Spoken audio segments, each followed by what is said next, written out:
오늘 하세나 본문은 욥기 6장 14절에서 30절까지의 말씀입니다. 내가 전능하신 분을 경외하든 말든 내가 이러한 절망 속에서 허덕일 때야말로 친구가 필요한데, 친구라는 것들은 물이 흐르다가도 마르고 말랐다가도 흐르는 개울처럼 미덥지 못하고 배신감만 느끼게 하는구나. 얼음이 녹으면 흙탕물이 흐르고 눈이 녹으면 물이 넘쳐 흐르다가도 날이 더워지면 씨 바르고 날이 뜨거워지면 흔적조차 없어지고 마는 개울.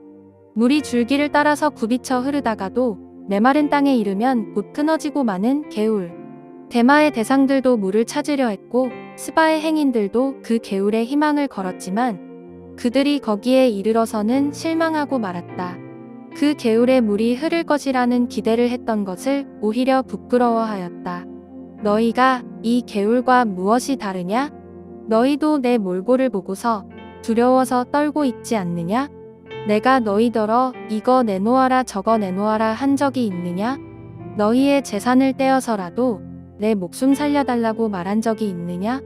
아니면 원수의 손에서 나를 건져달라고 하길 했느냐? 폭군의 세력으로부터 나를 속량해 달라고 부탁하기라도 했느냐? 어디 알아듣게 말 좀 해보아라. 내가 귀 기울여 듣겠다. 내 잘못이 무엇인지 말해보아라. 바른 말은 힘이 있는 법이다. 그런데 너희는 정말 무엇을 책망하는 것이냐? 너희는 남의 말 꼬투리나 잡으려는 것이 아니냐? 절망에 빠진 사람의 말이란 바람과 같을 뿐이 아니냐? 너희는 고아라도 제비를 뽑아 노예로 넘기고 이익을 챙길 일이라면 친구라도 서슴지 않고 팔아 넘길 자들이다. 내 얼굴 좀 보아라. 내가 얼굴을 맞대고 거짓말이야 하겠느냐? 너희는 잘 생각해 보아라. 내가 억울한 일을 당하지 않게 해야 한다. 다시 한 번 더 돌이켜라. 내 정직이 의심받지 않게 해야 한다. 내가 혀를 놀려서 옳지 않은 말을 한 일이라도 있느냐? 내가 입을 벌려서 분별 없이 떠든 일이라도 있느냐? 6장 1절에서 13절에서 욥은 자신의 고통이 너무나 중하여 자신이 감당할 수 없음을 고백합니다. 심지어 하나님이 자신을 끊어버리시기를 바라기까지 하지요. 이렇게 자신의 고통과 아픔을 하나님께 토로한 욥은 이어서 자신을 찾아온 친구들에게 하소연을 합니다. 이미 살펴보신 것처럼 욥이 고난을 당했다는 소식을 듣고 엘리바스와 빌닷과 소발이 그를 찾아왔습니다. 그들이 욥을 찾아와서는 7일간 아무 말하지 못하고 욥 옆에 있기만 했습니다. 그들이 7일간 아무 말하지 못한 것은 욥의 모습이 너무나 처참했기 때문입니다.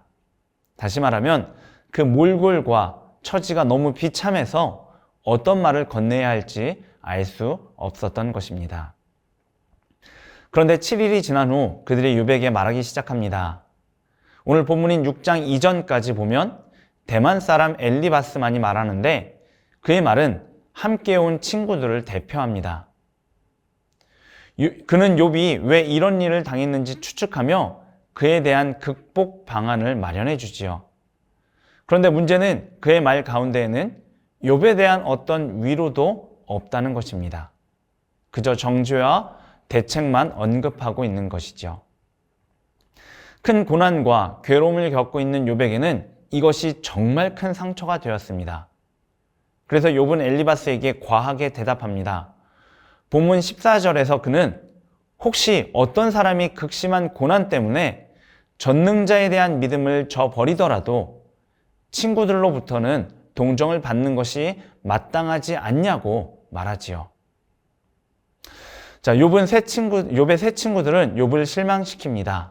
그들은 욥을 동정하고 그의 아픔에 공감하기는커녕 욥이 자신의 고통과 절망을 있는 그대로 드러낸다고 해서 욥을 책망하고 정죄합니다. 그런데 정작 그들은 욥이 무엇을 잘못했는지 지적하지는 못합니다. 그저 막연하게 잘못했으니 벌 받는 것이라고 짐작하고 책망할 따름이지요. 그래서 욥은 내게 가르쳐서 나의 허물된 것을 깨닫게 하라. 내가 잠잠하리라고 말합니다. 자신 스스로를 돌이켜봐도 어떤 잘못과 허물이 있는지 알 수 없기에 당하는 고난 앞에 괴로워하는데 친구들은 그저 욥을 정죄할 뿐입니다. 오늘 본문을 보며 우리는 우리를 향한 하나님의 모습을 생각하게 되고 또 이웃을 향한 우리의 모습을 되돌아보게 됩니다. 적어도 하나님은 욥의 친구들과는 다르십니다. 성경 전체에서 보면 하나님은 당신의 사람들의 아픔을 이해해 주시는 분이시지요. 그들의 고통을 공감하시며 그들에게 긍휼과 위로를 베푸시는 분이십니다. 자, 이것은 하나님이 용서하시는 분이심을 통해 알 수 있습니다. 만약 하나님이 욥의 친구들과 같았다면 이 땅에 존재할 수 있는 사람들은 없을 것입니다. 욥의 친구들은 누군가가 잘못하고 범죄했을 때 단번에 정죄하고 그에 대한 심판을 내릴 이들이기 때문입니다. 그러나 하나님은 그러지 않으셨지요. 그분은 당신의 백성의 연약함을 친히 체휼하시는 분이십니다. 또 친히 사람이 되셔서 그 약함을 몸소 체험하시기까지 하셨습니다. 그러므로 당신의 사람을, 당신의 백성을 더 이해해 주셨지요. 물론 잘못이나 범죄에 대한 정의로운 판단 혹은 해결책을 배제하자는 것은 아닙니다. 이런 것들은 당연히 필요합니다. 그래서 하나님도 당신의 백성에 대한 심판도 행하셨고 책망도 행하신 것입니다. 그러나 이것들보다 앞선 것은 그 대상에 대한 긍휼입니다.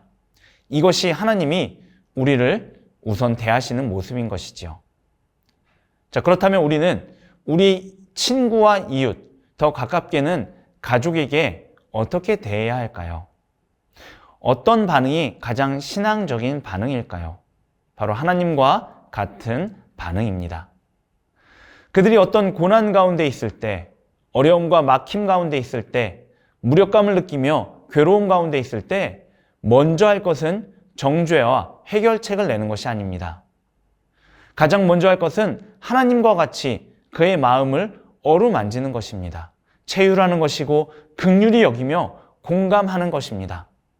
그렇게 그 대상을 위로하고 그의 마음을 잘 가라앉게 한 다음 그 후에야 잘잘못을 가리며 잘못한 부분은 회개하도록 이끌고 또 좋은 해결책을 제시하는 것이죠. 아마도 우리 주위에 고난과 어려움을 겪는 사람들이 적지 않을 것입니다. 때로는 내 눈에는 상대의 잘못이 또 그 고난과 어려움에 대한 해결책이 단번에 보일 수 있습니다.